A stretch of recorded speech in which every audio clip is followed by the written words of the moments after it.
లూకా సువార్త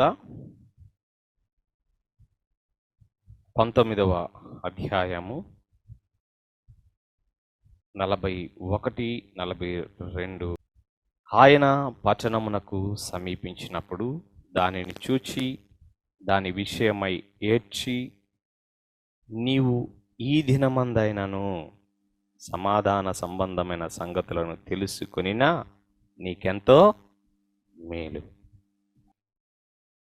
ఈ చివరి వారం యేసుక్రీస్తు జీవితములో ఈ చివరి దినములు అంత్యకాలమునకు సూచనగా మనకు కనబడుతూ ఉన్నవి. కాబట్టి ఆ అంత్యకాలములో జరగబోవునవి ఏమిటి అనంటే, ఇక్కడ యెరూషలేమునకు ప్రవేశించినది మొదలు అక్కడ జరిగిన కార్యాలు అంత్యకాల ఉజ్జీవములో జరగబోతూ ఉన్నవి. ప్రవచనాత్మకముగా దేవుడు గుడార్థముగా ఆయన జీవితములో యెరూషలేములో చివరి దినములలో జరిగినవి ప్రపంచములో సంఘము ఎత్తబడక మునుపు ఆ యొక్క అంత్యకాల ఉజ్జీవములో చివరి అవకాశములో జరగబోతూ ఉన్నవి. కాబట్టి ఈ మాటలు వింటూ ఉన్నటువంటి మనము యెరూషలేమును చూస్తూ కన్నీటితో ఆయన మాట్లాడినట్లు వేదనతో ఈ మాటలను పరిశుద్ధాత్ముడు నీకు తెలియపరుస్తుంది. ఈ దినమందేనను సమాధాన సంగతులను నువ్వు తెలుసుకొనిన మేలు ఏంటవి? ఆ యొక్క ఆదివారమున జరిగిన మొట్టమొదటి విషయం ఏమిటి? అక్కడ శిష్యులను ఇద్దరిని పిలిచి ఎదురుగా ఉన్న గ్రామమునకు వారిని వెళ్ళండి అని చెప్పి, అక్కడ మీరు ప్రవేశించగానే ఒక కట్టబడి ఉన్న గాడిద పిల్ల కనపడుతుంది. దానిని ఏ మనుషుడు ఎన్నడూ కూర్చోలేదు. దానిని విప్పి తోలుకొని రండి. ఎవరైనాను మీరెందుకు దీనిని విప్పుచున్నారని మిమ్మల్ని అడిగిన ఎడల ఇది ప్రభువునకు కావలసి ఉన్నది. ద ఫస్ట్ థింగ్ ఏంటి అని అంటే, ప్రభువు కట్టబడినటువంటి వారిని వెతుకుతూ వారి యొద్దకు తన బిడ్డలను అభిషక్తులను పంపించుచు వారి కట్లను విప్పు కార్యము జరుగును. ఈ గాడిద పిల్ల ఏం చేస్తుంది? ఎక్కడికి వెళ్ళలేకపోతుంది, కట్టబడింది. ఎక్కడికి వెళ్ళాలన్నా ఈ కట్లు, ఈ జీవితంలో కట్లున్నాయా? ఈ కట్ల వల్ల నేనేమీ చేయలేకపోతున్నాను, ఎక్కడికి వెళ్ళలేకపోతున్నాను, ఏది నా జీవితంలో అవ్వట్లేదు అనేటటువంటి కట్లు నీ జీవితంలో ఉన్నాయా? ఆయన తన యొక్క బిడ్డలను పంపి అధికారమునిచ్చి ఆ కట్లను విప్పినట్లే దేవుడు నీ యొక్క కట్లను విప్పబోతూ ఉన్నాడు. మొట్టమొదటిగా అపవాది శాపము యొక్క కట్లను నువ్వు కట్టబడి ఉన్నావా? ఆయన పాపము శాపం అనేటటువంటి కట్ల నుండి వెరగగొట్టి విడిపించువాడై ఉన్నాడు. ఎక్కడికి వెళ్ళలేకపోతున్నాను, ఏం చేయలేకపోతున్నాను అనుకుంటున్నావా? నిన్ను ఆపినది ఏమిటి? చీకటి యొక్క శక్తులు నీ జీవితమును కట్టివేసినయా? లేదా అనారోగ్యము నీ జీవితమును కట్టివేసి ఉన్నదా? లేదా ఆర్థిక సంబంధమైన సమస్యలు, అప్పులు నిన్ను కట్టివేసి ఉన్నాయా?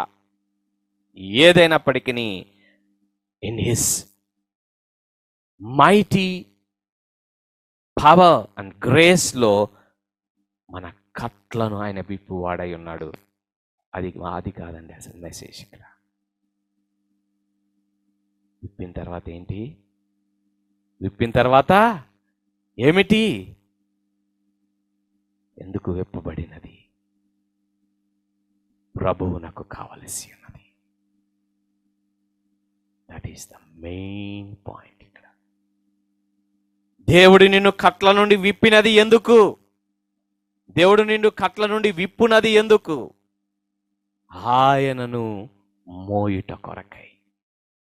అంత్యకాలపు జీవములో అనేక మందిని దేవుడు వారి యొక్క అపవిత్రత నుండి, వారి యొక్క శాపము నుండి, వారి యొక్క పాపము నుండి, వారి యొక్క అనారోగ్యము నుండి, వారి కలిగినటువంటి ప్రతి విధమైనటువంటి బంధకముల నుండి ఆయన విమోచించి స్వేచ్ఛను, విడుదలను అనుగ్రహించినది ఎందుకు అనంటే యేసయ్యను మోయడానికి.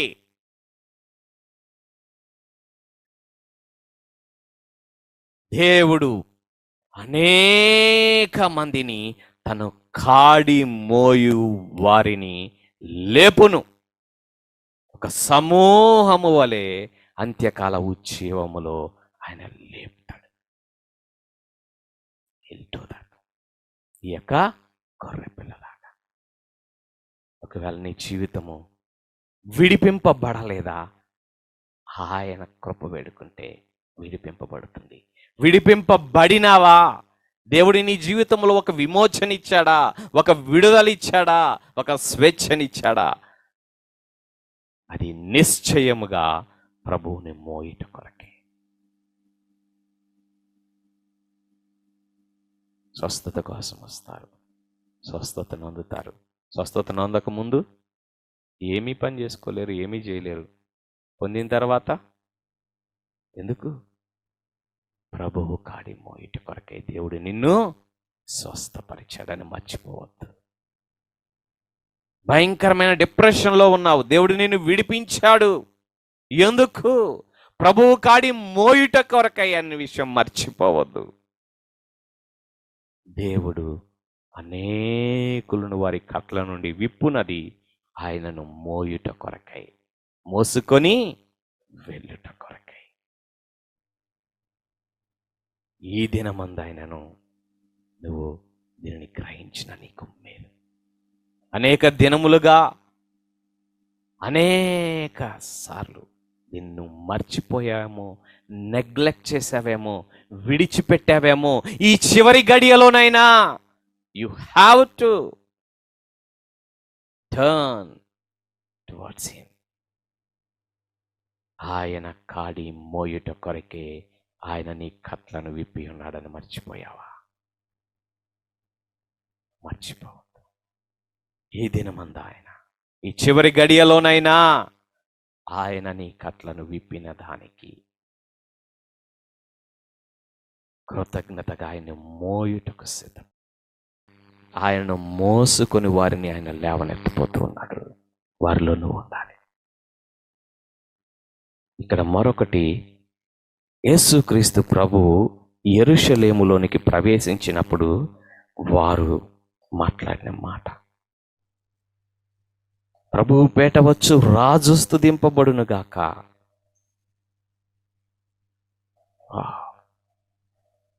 పరలోకమందు సమాధానమును, సర్వోన్నతమైన స్థలములలో మహిమయు ఉండునుగాక అని తాము చూచిన అద్భుతములన్నిటినీ మహాశబ్దముతో దేవుణ్ణి స్తోత్రము చేయుచు.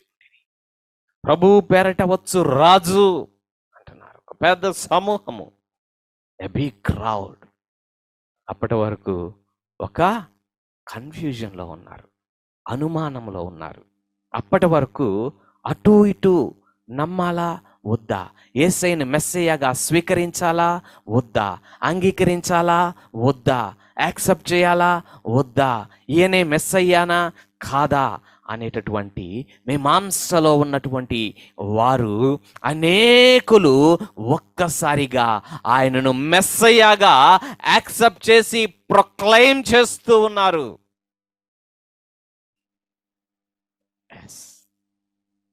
ఏ దినమందైనను, ఈ చివరి గడియలోనైనను ఒకవేళ నీవు పూర్తిగా ఆయన్ని నీ హృదయంలోనికి రాజుగా, ప్రభువుగా, ఏలువానిగా నువ్వు స్వీకరించడానికి వెనకడుగులు వేస్తున్నావేమో ఈ దినమందైనాను. ఎస్, అక్కడ వారు కొందరు ఆ దినమున అప్పటి వరకు ఆయన్ని ప్రభువు పేరట వచ్చు రాజు అని అనలేదు. అటు ఇటు ఉన్నారు, అనుమానములో ఉన్నారు. కానీ ఒక పెద్ద సమూహము అక్కడ యాక్సెప్ట్ చేశారు. అంత్యకాలపు జీవములో అనేకులు కట్లు విడిపింపబడి సువార్తికులు కావడం మాత్రమే కాదు, కానీ అనేక సమూహము యేసయ్యను నిజమైన దేవునిగా అంగీకరిస్తారు. ఈ దేశముల కొరకు ప్రార్థన చేస్తూ ఉంటే, ఒక్కొక్క దేశం కొరకు చూస్తూ ఉంటే ఇంకెంతమంది ప్రభువా, ఎంతమంది నాయనా అని ఉంది. అంత్యకాలపు జీవములో అటు ఇటు ఊగులాడుతున్నటువంటి వారు, అంగీకరిస్తామా వద్దా అన్నటువంటి వారు గొప్ప సమూహము ఒక్కసారిగా ఆయనే ప్రభువని, రాజని, రక్షకుడని స్వీకరించి వారి జీవితంలోనికి, హృదయంలోనికి ఆయన రాజుగా ప్రతిష్ఠించుకొను ఉజ్జీవము రాబోచు ఉన్నది. అందులో నువ్వు ఉంటావా? ఒకవేళ నీవు అంగీకరించినప్పటికీ నిజముగా ఆయన ప్రభువుగా, రాజుగా స్వీకరించలేదేమో, జీవించలేదేమో, ప్రకటించలేదేమో, చూపించుకోలేదేమో. ఒకవేళ సమస్య ఉన్నదేమో. ఒకవేళ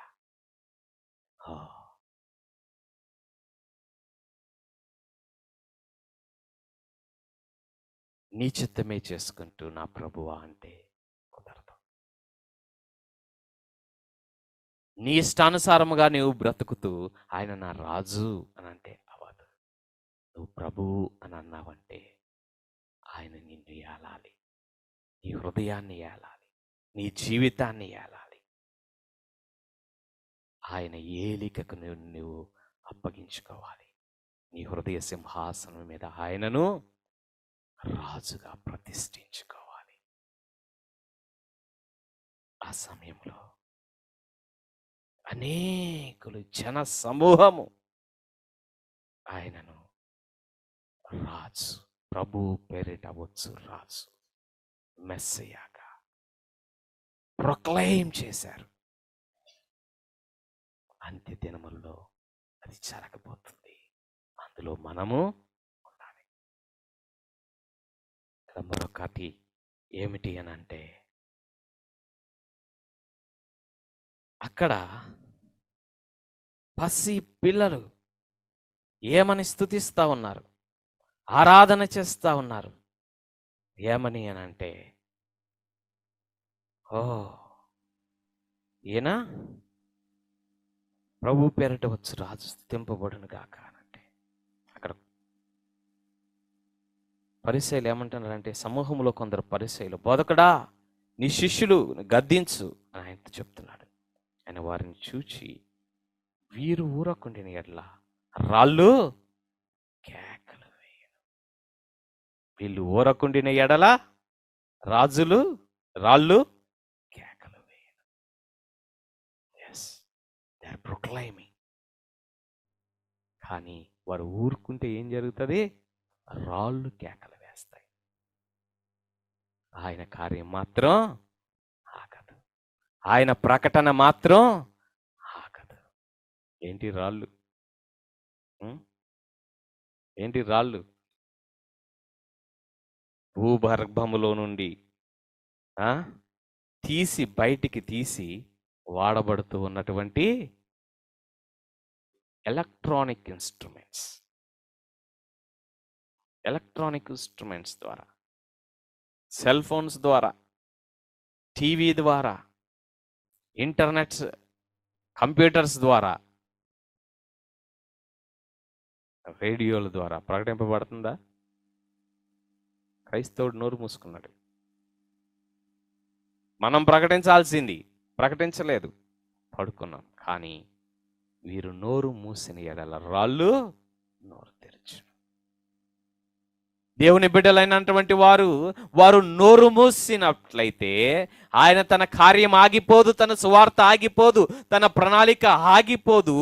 అంత్య దినములలో తన రాళ్ల ద్వారా, అనగా జీవము లేని లోహముల ద్వారా, ఇన్స్ట్రుమెంట్స్ ద్వారా, సెల్ ఫోన్ ద్వారా, కంప్యూటర్స్ ద్వారా, టీవీల ద్వారా తన సువార్తను ముగింపు చేసేస్తాడు.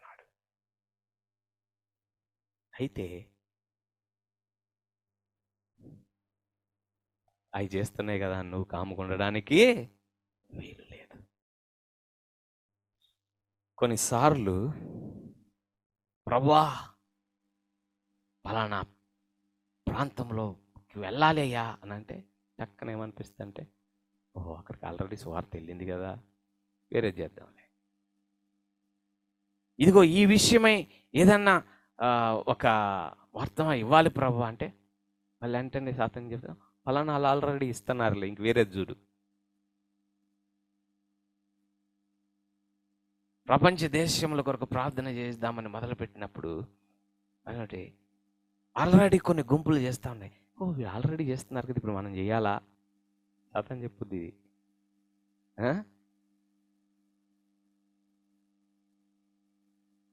దేవుని పని ఆగదు.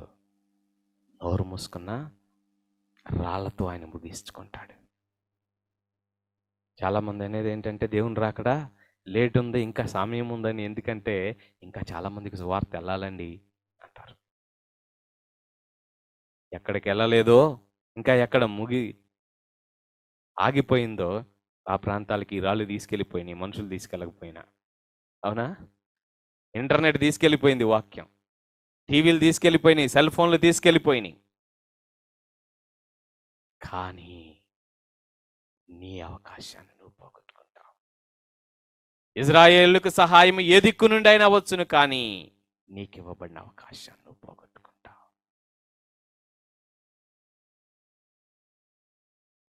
You lose your chance. Never think వేరే వాళ్ళు చేస్తున్నారులే, వేరే వాళ్ళు వెళ్తున్నారులే, వేరే వాళ్ళు ప్రకటిస్తున్నారులే, వేరే వాళ్ళు ప్రార్థిస్తున్నారులే అని చెప్పేసి నీవు కాముగా ఉండడానికి వీల్లేదు. ఆయన కార్యాలు ఆగవు, ఆయన రాకడ ఆగదు, ఆయన ఉజ్జీవము ఆగదు. దానికి ఆయన మనుషులెవరూ లేకపోయినా కూడా చేయగలిగిన సమర్థుడు. కానీ నీ అవకాశాన్ని నువ్వు పోగొట్టుకుంటావు, నీకిచ్చిన భాగ్యాన్ని నీవు పోగొట్టుకుంటావు అంతే. కాబట్టి you have to open up your mouth in two things ఇక్కడ, in praising God, in proclaiming God. In praising Jesus, in proclaiming Jesus. రెండు విషయాల్లో నువ్వు నోరు తెరవాలి, కామ్గొండకూడదు.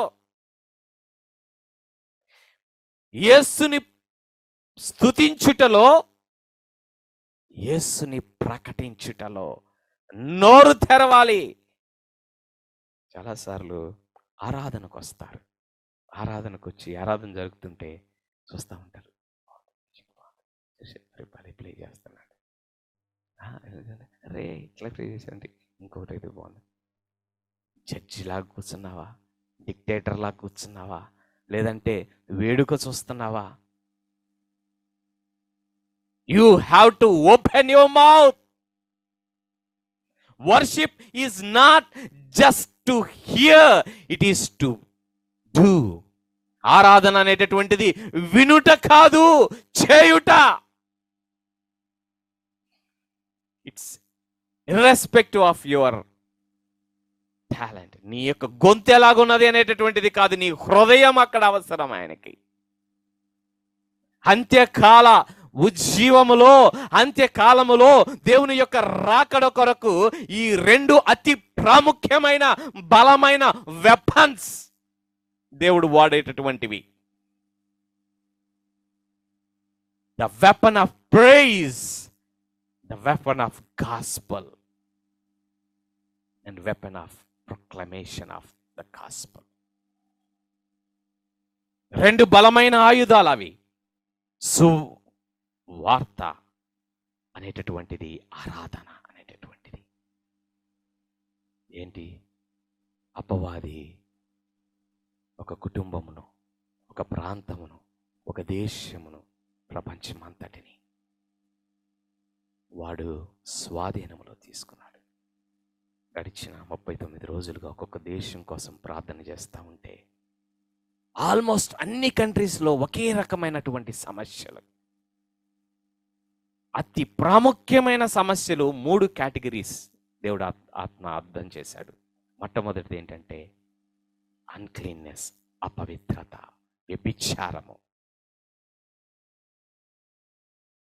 ఏంటంటే మనుష్యులను దేవునికి దూరము చేసి దేవునికి వ్యతిరేకస్తులను చేసినప్పుడు వాడు తన పట్టు అక్కడ చేసుకోవచ్చు.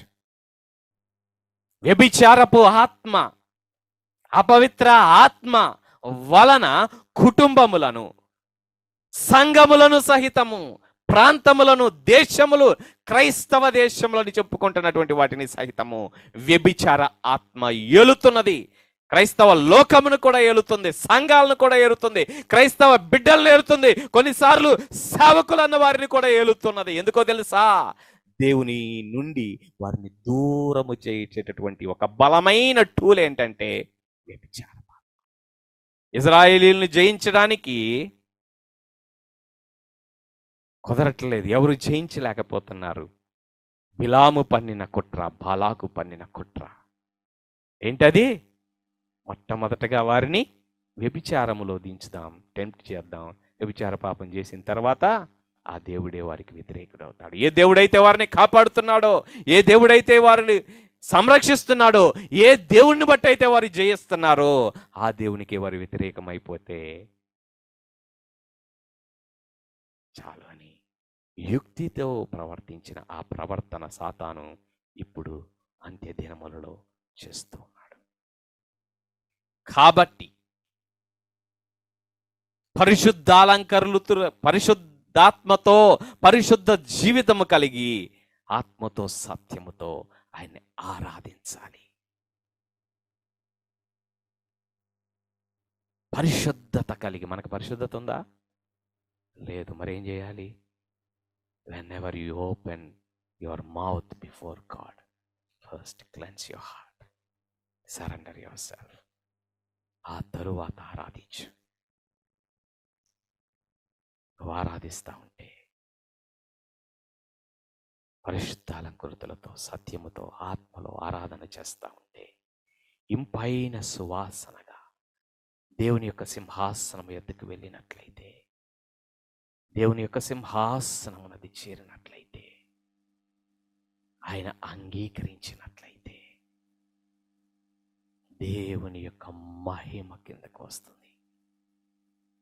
నిజమైన ఆరాధనలో, పరిశుద్ధమైన ఆరాధనలో, ఆత్మతో నిండిన ఆరాధనలో, మ్యూజిక్ కాదు, వాయిస్ కాదు, ఇక్కడ పరిశుద్ధత, హృదయము, ఆత్మతో నిండిన ఆరాధన చేసినట్లయితే నీ యొక్క ఆరాధన పరలోకమును చేరుతుంది. పరలోకం మహిమ భూలోకమునకు వస్తుంది. కొన్నిసార్లు దేవుని సన్నిధిలో కన్నీరు కార్చి సమర్పించుకొని తర్వాత ఆరాధన చేస్తున్నప్పుడు ఆరాధనకు ప్రతి ఆరాధన దేవదూతల ఆరాధన వినపడేది. నేను పెద్ద సింగర్ని కాదు, నా టోన్ ఏం బాగుంటుందని కాదు. నువ్వు ఎవరివైనా నీ హృదయాన్ని సమర్పించుకుంటే, నీ పాపము నాయన రక్తము చేత కడగబడితే, ఆటి స్థితిలో ఆయన నువ్వు ఆరాధిస్తే ఇంపైన సువాసనగా నీ ఆరాధన పరలోకమునికి వెళుతుంది. పరలోకము నీ ఆరాధనతో ఏకమవుతుంది. పరలోకం మహిమ భూలోకమునకు దిగి వస్తుంది. Every place, in every church, in every country, in every district, in every area there should be a true worshippers. అదేం చేస్తుందంటే దేవునికి ఆరాధన తీసుకుని వెళ్ళడమే కాదు, దేవుని మహిమను కిందకి తీసుకుని వస్తుంది. దేవుని మహిమ ఈ లోకమునికి వచ్చినప్పుడు సాతాను శక్తులు లయమైపోతాయి. ఒక సటానిక్ వర్షిప్పర్ ఆయన క్రీస్తుని అంగీకరించినప్పుడు అతడు చెప్పిన ఒక రహస్యం ఏంటంటే, క్రైస్తవులు ఆత్మలో ఆరాధన చేస్తూ ఉంటే ఆ సరౌండింగ్లో, ఆ ఏరియాలో ఉన్నటువంటి దుష్టాత్మలు, ఈ లూసిఫర్ ఆ యొక్క ఆరాధికులు, వాళ్ళ క్యాంప్స్లోనంట బాంబులు వేల్తూ ఉండేయంట. చల్లా చెదరైపోతా ఉండేవారంట. A mighty weapon in the last days that Christians have to use is worship. యేసు క్రీస్తు ప్రభువు యెరూషలేమును ప్రవేశించి చూడగా ఆ యొక్క ఆరాధన, మరలా రాజు రాబోతూ ఉండగా మనము చేయవలసినది అపవాది యొక్క పట్టు సడలుటకు మనము వాడవలసినటువంటిది. చాలామంది సాతాన్ని ఎదిరించాలి, సాతాన్ని పారద్రోలాలంటే దెయ్యమా పో తీ యా యా అని చెప్పి గద్దిస్తారు. అది కాదు. నువ్వేం నీ మాటకి అది ఎందుకు లోబడుతుంది? లేదు. ప్రభువు దిగి వస్తే, ఆయనే వస్తే, ఆయన మహిమే దిగితే వాడుంటాడా? ఉండగలడా? నిలవగలడా? పారిపోవాల్సిందే. గడగడ గడగడలాడి వణికి పారిపోవాల్సిందే. ఆ ప్రాంతాన్ని, ఆ దేశాన్ని, ఆ కుటుంబాన్ని, ఆ సంఘాన్ని విడిచిపెట్టాల్సిందే. నీ కుటుంబంలో నిజమైన ఆరాధన ఉన్నదా? నీ సంఘములో నిజమైన ఆరాధన ఉన్నదా? నీ ప్రాంతంలో నిజమైన ఆరాధన చేయువాడిగా నీవు నుంచుంటావా? నీ దేశము కొరకు నిజమైన ఆరాధన చేయువాడిగా నువ్వు నుంచుంటావా? ఈ ప్రపంచము కొరకై నిజమైన ఆరాధికుడిగా నువ్వు ఉండగలవా? ఎంతగా నువ్వు సమర్పించుకొని ఆరాధన చేస్తూ ఉంటావో అంతగా ఆయన అంగీకరించే మహిమ ఈ లోకానికి వస్తుంది. సాతాను పట్టు తెగిపోతుంది పరిశుద్ధతతో ఆరాధన చేస్తే. రెండవ సమస్య ఏంటో తెలుసా? లోకములో ఉన్నది నిరపరాధ రక్తమును బట్టి శాపం ఉంటుందని దేవుడు చెప్పాడు. నిరపరాధ రక్తము అంటే అందరికంటే నిరపరాధులు ఎవరు? పసిబిడ్డలు. అందుకని ఏ దేశములో చూసినా, ఎక్కడ చూసినా గర్భములోనే పసిబిడ్డలను చంపడం, abortion. It's a bloodshed. Curse is upon the families, areas and nation మీదకి వస్తుంది కర్స్. అంతేకాదు, ఎక్కడ చూసినా చైల్డ్ ట్రాఫికింగ్, ఆ తర్వాత చైల్డ్ సాక్రిఫైసెస్ జరుగుతున్నాయి. ఈ పసి బిడ్డల రక్తం, గర్భములో ఉన్న పసి బిడ్డల రక్తం దొంగిలించబడి వారిని ఈ మాఫియా ద్వారా జరుగుతున్నటువంటి రక్తము వస్తున్న శాపము, అపవాది ఆ ప్రాంతాల మీద పట్టు బిగించటానికి చేస్తున్నాడు. అది క్రైస్తవుడు కన్ను తెరిచి ఆ పాపము నిమిత్తమే దేవునికి క్షమాపణ వేడుకొని ఆ బండసందులో నిలువబడి దేవుని కృప కొరకి వేడుకున్నట్లయితే ఆ శాపము కొట్టివేయబడుతున్నది ఈ ప్రాంతం మీద. నా పేరు పెట్టబడిన నా జనులు తమను తాము తగ్గించుకొని వారి చెడు మార్గములను విడిచి నన్ను వెతికిన ఎడల వారి పాపములను క్షమించి వారి దేశములను స్వస్థపరుస్తానని చెప్పాడు ఆయన. సెకండ్ ఏంటంటే నిరపరాధ రక్తం. ఇది కావలసినది ఏంటిదంటే దేవుని సన్నిధిలో కృప వేడుకోవడం కావాలి. మూడవది ఏంటి అనంటే ఎక్కడ చూసినా చిల్లంగి, ఈవిల్ వర్షిప్. ఈవిల్ వర్షిప్ అంటే సటానిక్ వర్షిప్, వశీకరణ. ఇది సీక్రెట్గా ఎప్పుడో జరిగేది. ఈ రోజుల్లో యూట్యూబ్ ఓపెన్ చేస్తే ఏదో వీడియో చూస్తుంటే చక్కన యాడ్ వచ్చింది. నువ్వు స్త్రీలను వశీకరణ చేసుకోవాలనుకుంటున్నావా? పురుషులను వశీకరణ చేసుకుంటున్నావా? కుటుంబాలను వశీకరణ చేసుకోవాలనుకుంటున్నావా? రండి, మీకోసం మేము ఇక చేసి మిమ్మల్ని వశీకరణ చేపించేస్తాము. ధనాపేక్ష, శరీరాశ, అధికారం కోసం ఈ చీకటి ఆరాధనలు చేస్తా ఉన్నారు.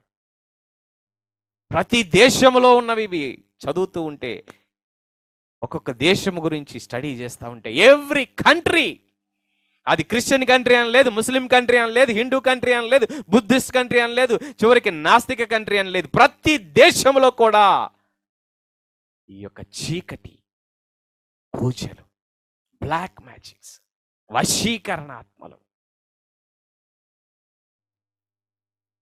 జరుగుతూ ఉన్నాయి. శరీరాన్ని ఆశ కోసం, లేదంటే అధికారం కోసం, లేదంటే ధనం కోసం వాటితో వారు నిబంధన చేస్తూ ఉన్నారు. దేవునిని ఆరాధించినప్పుడు, యేసు నామమును మనం ప్రొక్లైమ్ చేస్తూ ఉండినప్పుడు, ప్రకటిస్తూ ఉండినప్పుడు, ద పవర్ ఆఫ్ జీసస్ ని మనం ప్రొక్లైమ్ చేసినప్పుడు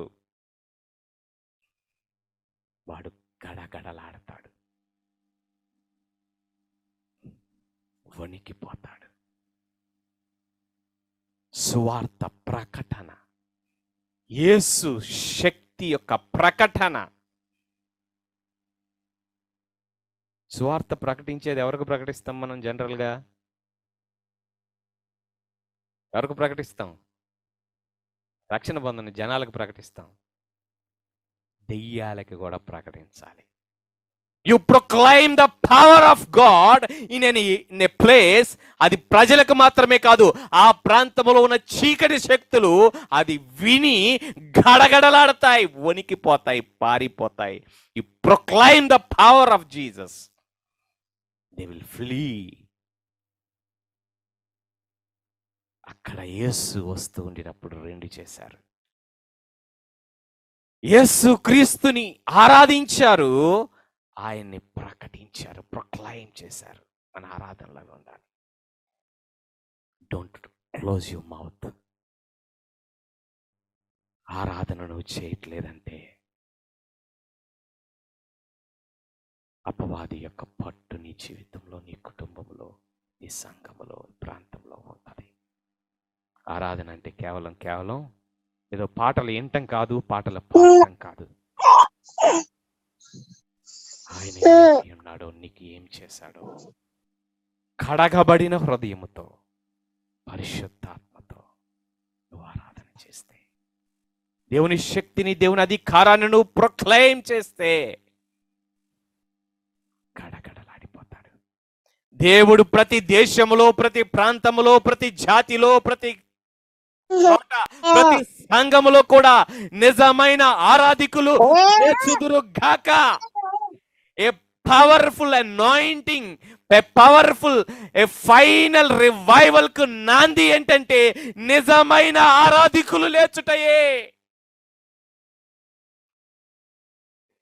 దేవుని యొక్క అంత్యకాల ఉజ్జీవము మన ప్రాంతములో, మన సంఘములో, మన దేశములో రావాలి అంటే దానికంటే ముందు ముఖ్యముగా నిజమైన ఆత్మలో, పరిశుద్ధతలో ఆరాధించే ఆరాధులు ఉప్పెనగా లెగాలి.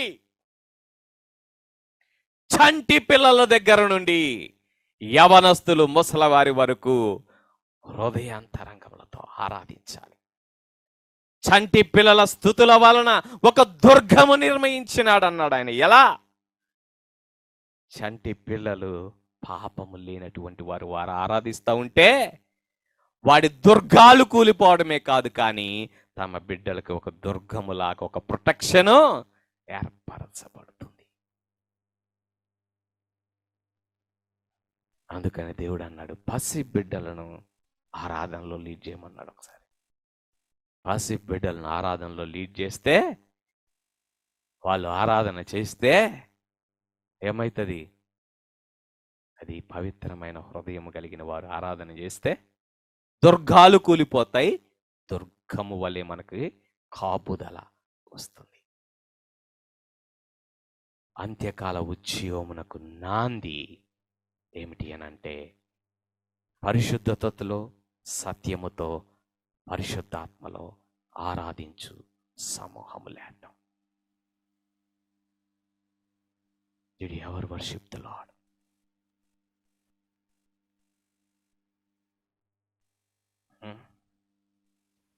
ఒకసారి ఒక సేవకుడు అంటా ఉన్నాడు ఒక దగ్గరికి వెళ్ళి, ఏంటోనండి వాళ్ళు పొద్దాక ఆరాధన చేస్తూ ఉంటారు, వాక్యం తక్కువ కనికంటి చేస్తారంటే ఆరాధన తక్కువ అంచనా వేయబాకు. ఏది ఈ రోజుల్లో జరుగుతున్నటువంటి మంచి చీకట్లో పెట్టి కలర్ లైట్లు పెట్టి జ్యూబ్ బాక్సులు పెట్టి లేకపోతే ఏమంటే క్లబ్లాగా డ్యాన్సులు వేసే ఆరాధన గురించి నేను మాట్లాడట్లేదు. యేసు రక్తము చేత కడగబడి జీవితాలను సమర్పించుకొని పరిశుద్ధాత్మ చేత నింపబడి పరవశములో ఆరాధన చేయు. ఆరాధన నెవర్ నెగ్లెక్ట్ ఇట్. అంతేకాదు అటువంటి ఆరాధన ఎన్నడూ కూడా హేళన చేయవద్దు. మిఖాయేలు నవ్వింది, హేళన చేసింది. అర్థం కాల. దావీదు ఆత్మలో ఏమీ పరవశైపోయాడు. పిచ్చి డ్యాన్స్ గురించి నేను మాట్లాడలేదు. పరవశ ఆరాధన. నవ్వుతున్నావా? హేళన చేస్తున్నావా? It's the power of God. దేవుని లోకమునకు, దేవుని శక్తిని లోకమునకు తీసుకుని వచ్చినది, దుర్గములను కూల్చున్నది, అపవాదు పట్టు నిర్వీర్యము చేయనది, ఉద్యోగమునకు ద్వారములు తెరుచున్నది. అది జరగబోతున్నాయి. మరొకటి అక్కడ జరిగినటువంటిది ఏంటి అని అంటే, దేవుని సువార్త ప్రొక్లైమ్ చేస్తున్నారు. Never stop going. వేరే వాళ్ళు వెళ్తారులే అనుకోవద్దు. నీ అవకాశాన్ని నీవు పోగొట్టుకోవద్దు. తర్వాత యేసుక్రీస్తు దేవుని మందిరంలోనికి ప్రవేశించి అక్కడ ఏం చేశాడు? విక్రయము చేయి వారితో నా మందిరము ప్రార్థనా మందిరం అనబడును, దాన్ని మీరు దొంగల గుహగా చేసిద్దరని వారిని వెళ్ళగొట్టి దాన్ని ప్రక్షాళన చేశాడు. చర్చ్ లో నుండి బిజినెస్ని, మనీని వేరు చేయు దినం వస్తుంది. ప్రక్షాళన చేయు దినం. సంఘములు, పరిచర్యల్లో ధనం, వ్యాపారం మిళితమైపోయినవి చివరి దినాల్లో. అవునా? యేసయ్య కొరడా పట్టుకొని వేరు చేయు దినములు వచ్చుచున్నవి. జాగ్రత్త సుమా. ఆయన కొరడా పట్టుకొని దేవుని నిజమైన సంఘములో నుండి ధనమును, వ్యాపారమును కొరడాతో వేరు చేయు దినమాసన్నమైనది. ప్రక్షాళన చేయు దినమాసన్నమైనది. ఒక్కసారి ఆయన అభిషేకము, అంత్యకాల ఉద్యోగము దిగడము బలముగా ఆరంభమగిట తోడని ఈ సపరేషన్ జరుగుతుంది. అంతేకాదు, ఈ లోకము, సంఘము కలిసిపోయింది. మార్కెట్ అండ్ చర్చ్ మిక్స్ అయిపోయాయి. లోకము, క్రైస్తవుడు, భక్తి కలిసిపోయాయి. God is going to separate them. అది మత్సైనా, డాగైనా, కలంకమైన ఏదైనా తన కన్యకకు ఉండినట్లయితే దానిని ఆయనే శుద్ధి చేయబోతూ ఉన్నాడు. ఆయన చేస్తాడు. అయితే ఆ కొరడా నీ మీద పడకుండా ముందుగానే అన్ని విడిచిపెట్టిన మనకు క్షేమం. నేడైనను నీవు తిరిగితే బెటర్. దేవుని బిడ్డనని చెప్పుకొనుచు ధనము వెంపట పరిగెడుతున్నావా? దేవుని సేవ అని చెప్పుకొనుచు ధన లాభాపేక్షను ఆలోచన చేయుచున్నావా? నేడైనను, చివరి ఘడియలోనైనాను దేవుని తట్టు తిరిగినా మేలు. లేదంటే ఆయన కొరడాతో సపరేట్ చేస్తాడు ఈ రెండింటిని. లోకాన్ని, సంఘాన్ని, ధనాన్ని, భక్తిని వేరు చేయు కాలం ఆరంభమైంది, స్టార్ట్ అవుతుంది. జాగ్రత్త. కొరడా పడక మునిపే నీలో నుండి తీసేసుకో. ఆ తర్వాత మరొక్కటి ఆయన చేసినది ఏంటి అని అంటే, అంజూరపు చెట్టును చూశాడంట. ఆ తర్వాత నెక్స్ట్ డే అది ఫ్రూట్స్ లేవు, శపించేశాడు. ఇంట్రెస్టింగ్, ఇక్కడ 2 చెట్లు కనపడుతున్నాయి.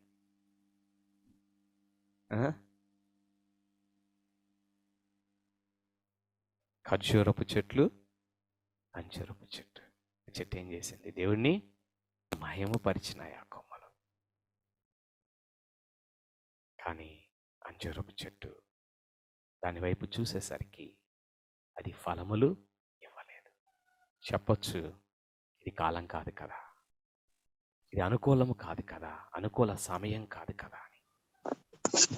Remember, in the end time there is no in time and out of time, in season out of season అనేది లేదు. సమయము అసమయము అనేటటువంటిది లేదు, అనుకూలము అనానుకూలము అనేటటువంటిది లేదు.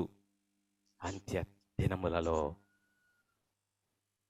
దేవుని కొరకై ఫలాలు ఫలించాల్సిందే. నీకు మూడ్లో ఉన్నాను, మూడ్లో లేను అనేటటువంటిది లేదు ఇంకా అంత్య దినాల్లో. He expect the fruit in season and out of season in the end time.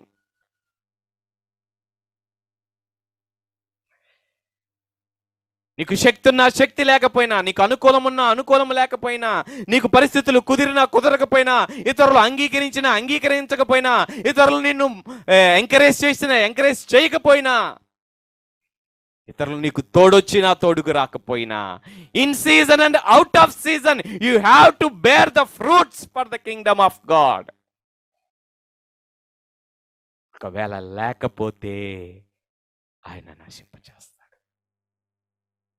నేను దినాన్ని మేము మాట్లాడుకుంటున్నప్పుడు ఒక ఈ చివరి దినాల్లో ఉన్నటువంటి వారు ప్రభువు సంఘములో ఆ నిజమైన ఆయన రాజ్యంలో ఆ కన్యక మెట్టు మనకు అనుగ్రహింపబడుతుందంటే ఈ తరములో ఉన్న వారం మనము అదృష్టవంతులం కదా. ఈ తరములో ఉన్న వారం అదృష్టవంతులం కదా. యేసుప్రభు కూడా అన్నారు, మీరు చూడాలనుకున్నది చూడలేకపోయారు చాలామంది, మీరు వినాలనుకున్నది వినలేకపోయారు. అనేకులకి ఇవ్వాల్సినటువంటి కోరుకున్నా కానీ ఆ స్థానం దొరకలేదు. ఆయన కన్యకగా, ఆయన యాజకులుగా, ఆయన యొక్క రాజులైన యాజక సమూహముగా ఉండే భాగ్యము ఈ తరంలో ఉన్న మనకు అనుగ్రహించాడు. చాలా అదృష్టవంతులమే కాదు, ఈ తరంలో ఉన్న వాళ్ళ మీద ఎక్కువ ఎక్స్పెక్టేషన్ కూడా ఉన్నది. దేవుని రెండవ రాకడ దినములలో బ్రతుకుతున్నాం. అదృష్టవంతులు మనకన్నే అది చూస్తుంది అనుకుంటున్నావేమో, వారి మీద బాధ్యత కూడా ఎక్కువ ఉన్నది. అనుకూలమైన అననుకూలమైన, అంగీకరించినా అంగీకరించకపోయినా, ఇతరులు తోడొచ్చినా రాకపోయినా, పరిస్థితులు ఎలాగున్నప్పటికీ హీ ఎక్స్పెక్ట్ ద ఫ్రూట్స్. ఆత్మీయ ఫలాలు ఎదురు చూస్తాడు. ఈ కాలంలో అయ్యా నేను బలహీనుని అని చెప్పడానికి వీల్లేదు. అయ్యా ఈరోజు నాకు మూడు బాగాలేదంటానికి వీల్లేదు. ఈరోజు నాకు ధనం లేదంటానికి వీల్లేదు. ఏదైనా కానీ ఏదో ఒక రూపాన ఆయన కొరకు ఫలించాల్సిందే. నేనేం చేస్తాలే, చాలా మంది ఆల్రెడీ బాగా చేస్తున్నారు ప్రభు అంటానికి వీల్లేదు. నీ పార్ట్ నువ్వు చేయాల్సిందే. ఆయన పని ఆగదు, కానీ నీ పార్ట్ నువ్వు మిస్ అవ్వకూడదు. నీ ఫలం నువ్వు పోగొట్టుకుంటే కాల్చివేయబడతావు. బలమైనటువంటి ఆత్మీయ పంట వచ్చేటటువంటి ఆ అంత్యకాల అభిషేక ఉజ్జీవ దినములలో నువ్వు ఉన్నప్పుడు దేవుని యొక్క ఆత్మీయ పంట బహుగా కోయబడుతుంది. కానీ నీ దగ్గర పంట దొరకలేదనుకో, నీవు ఫలించలేదనుకో, విడిచిపెట్టబడిపోతావు, నాశనమైపోతావు. ఆ తరువాత యేసుప్రభు ఒక చక్కని ఉపమానం చెప్పాడు. ఏంటంటే యేసుప్రభు ఒక తండ్రి ఉన్నాడు, ఇద్దరు కుమారులు ఉన్నారు. ఒక కుమారుని పిలిచి పొలానికి వెళ్ళంటే ఏం చెప్పాడంటే నేను వెళ్తా అన్నాడు, కానీ వెళ్ళలేదు. వెంటనే వెళ్తా అన్నాడు. తండ్రి చాలా సంతోషించాడు. ఎంత విధేయుడో నా బిడ్డ, చెప్పిన వెంటనే లోపడుతున్నాడు అని చాలా సంతోషించాడు. కానీ తండ్రి దగ్గర నుంచి వెళ్ళిన తర్వాత వేరే పని గుర్తొచ్చింది, వేరే విషయాలు గుర్తొచ్చినాయి, లేకపోతే ఇంకేదో పక్కకు తన ఆలోచన పక్కకు తిప్పేసింది. ఆగిపోయాడు. ఏమైందో తెలియదు, మొత్తానికి ఆగిపోయాడు. ఆగిపోవడానికి కారణం ఎంత జన్యునో తెలియదు, కానీ ఆగిపోయాడు. కానీ ఇంకొక కుమారుడు నువ్వు వెళ్ళు పొలానికి అంటే, నా వల్ల కాదు, నాకు చాలా పనులు ఉన్నాయి, లేదంటే చాలా బిజీగా ఉన్నాను, నాకు కుదిరే పరిస్థితులు లేవు అని చెప్పాడు.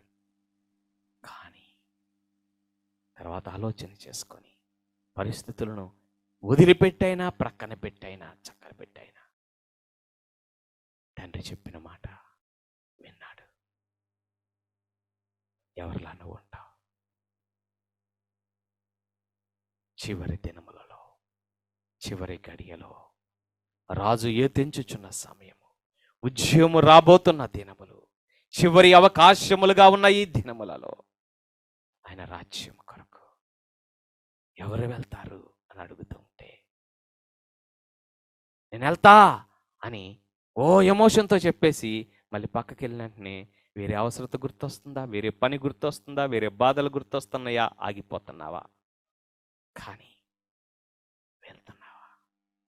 ఒకవేళ ఇంతకాలం నువ్వు వెళ్ళలేదేమో, ఇంతకాలం నువ్వు ఆగిపోయావేమో, ఇంతకాలం దేవునికి వ్యతిరేకించావేమో, ఇంతకాలం అనేక సార్లు దేవునికి సాకులే చెప్పుకుంటూ వచ్చావేమో, ఇప్పుడు కాదు ప్రభా, ఇప్పుడు కాదు ప్రభా, నాకు కుదరదు ప్రభా, అవదు ప్రభా, అయ్యే పరిస్థితులు కాదు ప్రభా అని చెప్పుకుంటూ వచ్చావేమో. నేడైనను, ఈ ఘడియలోనైనాను నువ్వు మనస్సు మార్చుకొని తండ్రి మాట ఆజ్ఞ ప్రకారం ముందుకెళ్ళినట్లయితే నీకు క్షేమం.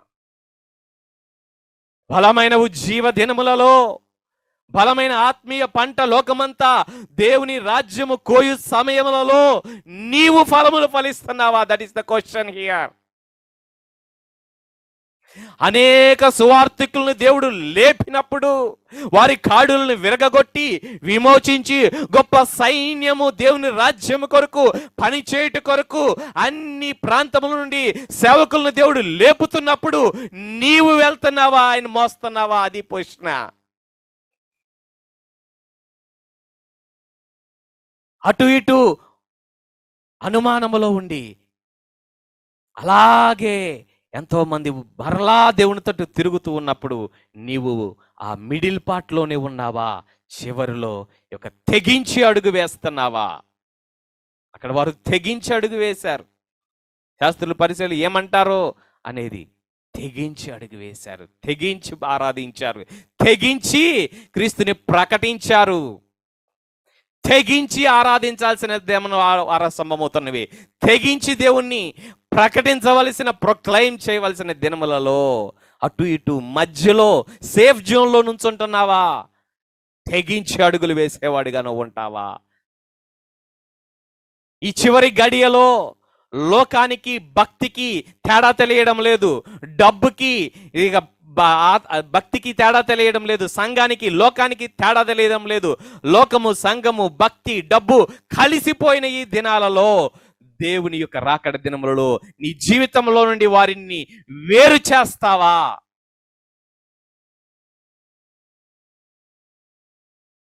నేడైనను, ఈ చివరి ఘడియలోనైనను, చివరి ఉజ్జీవ దినములలోనైనను, అంత్యకాల ఉజ్జీవ గడియలలోనైనను చిట్ట చివరి అవకాశము లోకమునకు దేవుడు ఇచ్చుచూ ఉండగా ఈ దినములలోనైనను నువ్వు దేవుని తట్టు తిరుగుతావా? ఆయన కాడిని నువ్వు మోస్తావా? కృతజ్ఞుడిగా దేవుడు నిన్ను విడిపించినందుకు తెగించి ఆయన కొరకు అడుగులు వేస్తావా? ఆరాధిస్తావా? ప్రకటిస్తావా? ఆయన కొరకు ఫలిస్తావా? లోకము నుండి, ధనాపేక్ష నుండి, శరీరాశ నుండి, జీవపు డంబలం నుండి పూర్తిగా వేరైపోయి ఆయనతో, ఆత్మతో నిత్యత్వం కొరకు బ్రతుకుతావా? ప్రత్యేకింపబడిన జీవితం కలిగి ఉంటావా? ప్రార్థన చేద్దాం. నేడైనను, ఈ దినమందైనను సమాధానకరమైన సంగతులు నీవు గ్రహించినా నీకు మేలు. ఎందుకంటే సమయం ఎండ్ అయిపోతుంది. ప్రభువా కరుణించిన ఆయన, ఎన్ని సంవత్సరాలు గెట్టుకొని వచ్చాం, సరిపెట్టుకున్నాం. చివరి గడియ నాయన ఇంకా సరిపెట్టుకోవటానికి లేదు. ప్రభువా నీ కాడి మోయేవారిగా చేయండి, నిన్ను మోసుకొని వెళ్ళేవారిగా చేయండి, తెగించి ప్రకటించేవారిగా చేయండి, తెగించి ఆరాధించేవారిగా చేయండి. నీ కొరకు ఫలించు వారిగా చేయండి. లోకము నుండి, పాపము నుండి, వ్యభిచారము నుండి, అపవిత్రత నుండి, ధనము నుండి, ఇక లోక సంబంధమైన ప్రతి దాని నుండి ప్రత్యేకింపబడిన జీవితము కలిగిన వారిగా చేయండి. నీ రాజ్యము కొరకై ఫలించు వారిగా చేయండి అయ్యా. ఓ తండ్రి, కృప అనుగ్రహించుమని యేసు నామమున వేడుచున్నాను తండ్రి. ఆమేన్. ఆమేన్. ఈ యొక్క వర్తమానములు మీకు ఆశీర్వాదకరముగా ఉన్నట్లయితే జీవం లైవ్ యూట్యూబ్ ఛానల్ని సబ్స్క్రైబ్ చేసుకోండి. మీ ప్రతి ఒక్క ప్రార్థన అవసరతల కొరకై ఈ క్రింది ఫోన్ నెంబర్స్కి సంప్రదించండి. దేవుడు మిమ్మల్ని దీవించి తన రాకడ కొరకై ఆయుత్తపరచునుగాక.